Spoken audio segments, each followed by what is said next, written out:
Viewers, நாங்களுடைய Lakshmi. நீங்கள் பார்த்துருக்காது 0% PS family எல்லாத்துக்குமே GBC சைடில் இருக்க எல்லாத்துக்குமே வந்து ஆயுத பூஜை வாழ்த்துக்கள். உண்மையுமே வந்து ஆயுத பூஜை இன்னைக்கு அந்த கதையில் வந்து வேலை ரிலேட்டடாகவே நல்ல நகர்வுகள். ஒரு பக்கம் தங்கமயில், என்னமோ எனக்கு தெரிஞ்சு தங்கமயில், சரவணன் எல்லாருமே வந்து இந்த கடை ரிலேட்டடாக பார்த்துக்கிற மாதிரி கொண்டு வருவாங்க.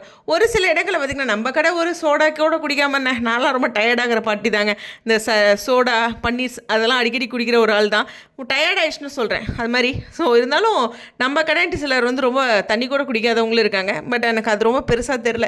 சாப்பிட்ற விஷயத்தில் போய் பார்க்குறதான்ட்டு ஒரு பக்கம் தங்கமயில் இவங்களுக்கெல்லாம் 10 லட்சம் கொடுத்துருக்காங்களேங்க. அவங்க அம்மா அப்பா கஷ்டப்படுறாங்க, அவங்க ஏமாத்தினாங்க அப்படிங்கிற ஒரு விஷயம் இருந்தாலும் அடுத்து ஒரு ஃபேமிலி ஆகிட்டா அந்த எல்லா விஷயங்களையும் நம்ம அக்செப்ட் பண்ணி நெக்ஸ்ட்டு மூவ் ஆகணும். அவங்க பித்தலாட்டம் பண்ணிட்டாங்க அப்படிங்கிற ஒரு பாயிண்ட்டுக்குலாம் வர மாட்டாங்க. நான் ரியல் லைஃப்லேயே பார்த்துருக்கேன். ஒரு ஃபேமிலி ஆகிட்டாங்க, அங்கே சில இஷ்யூ சம்மந்தி வீட்லலாம் வருதுன்னா கொஞ்சம் ஹெல்ப் பண்ணுறவங்க எவ்வளவோ நல்லவங்களும் இருக்காங்க. அந்த மாதிரி தான் ஒரு ஃபேமிலி ஆகிட்டோம், ஹெல்ப் பண்ணணும், அதில் எந்த ஒரு டவுட்டும் இல்லை. இருந்தாலும் சரவணன் உருண்டே ஓவராக தாங்க இருக்கார். நியாயமாக நேர்மைங்கிறதுல இந்த கல்லால் சும்மா உட்காரது கூட, கேஷுவலாக உட்காரது கூட அப்பாயிடும் அப்படிங்கிற மாதிரி இருக்காங்க. ஒருத்தர் இல்லைன்னா அப்புறம் அந்த இடத்துல கல்லால் போகிறதுக்கு உட்காரதுக்கு என்ன. சரி, இது ரொம்ப டீப்பாகவும் போக வேண்டாம், மேலோட்டம் பார்க்கலாம். பட் எனக்கு தெரிஞ்சு மயில் ஃபேமிலி எல்லாருமே இங்கே உட்கார்றது கடையை பார்த்துக்கிற மாதிரி கொண்டுட்டு வருவாங்களா ஃபியூச்சரில். பாப்போம் என்ன மாதிரி நகர்வுகள் வருதுன்ட்டு. இன்னொரு பக்கம் அப்படிங்கும்போது குமார் உண்மையுமே நீ நல்லவராப்பா, எனக்கு வேறு மேலே சந்தேகமாகவே இருக்குது அப்படின்ட்டு ஒரு எல்லாத்தோட மனநிலையும் அப்படி தான் இருக்குது. பட் ரொம்ப ஒரு நல்லவராக அவரை காண்பிச்சுட்டு இருக்கிறது ரொம்ப சிறப்பாக இருக்குது. ஹாப்பி. இந்த நல்லவர் கோணத்துலேயே அவர் வந்தார்னா சந்தோஷம். பார்க்கும்போதும் ஒரு வில்லன் தோற்றத்திலிருந்து ஒரு ஹீரோவாக நம்ம மனசில் தெரியலாம். பட் முன்னாடி இருக்க சங்கடமான விஷயங்களும் அவர் பார்க்கும்போது தோண தான் செய்யுது.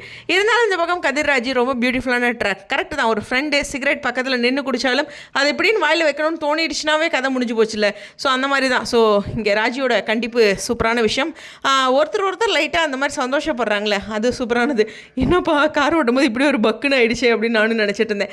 எனிவேஸ், அவங்களுடைய கதை நகர்களும் நல்லா கொண்டு போகிறாங்க. கதிர்ராஜியோட ட்ராக்கும் அது பார்க்க ரொம்ப சந்தோஷமாக இருக்குது. கதிர்ராஜுக்கு ஸ்பேஸ் கொடுத்து இம்பார்ட்டன்ட் பண்ணி அப்படின்ட்டு இதெல்லாம் ஒரு பக்கம் இருக்கேன். மீனா தண்ணி கொடுத்தணும் அப்படிங்கும்போது வண்டி எங்கேயோ வேறு பக்கம் போகுமோ அப்படின்னு நினச்சிட்டு இருக்கோம். பட் ஆனால் மீனை விட மாட்டாங்க, அந்த ஒரு பக்கமும் இருக்குது. பட் இருந்தாலும் செந்தில் கொஞ்சம் சுயநலமாக இந்த சீரியலில் காமிச்சிட்டு இருக்காங்க. ஜீவாவை கம்பேர் பண்ணும்போது அந்த கேரக்டர் ஞாபகப்படுத்துகிற மாதிரி விஷயம் இருக்குது.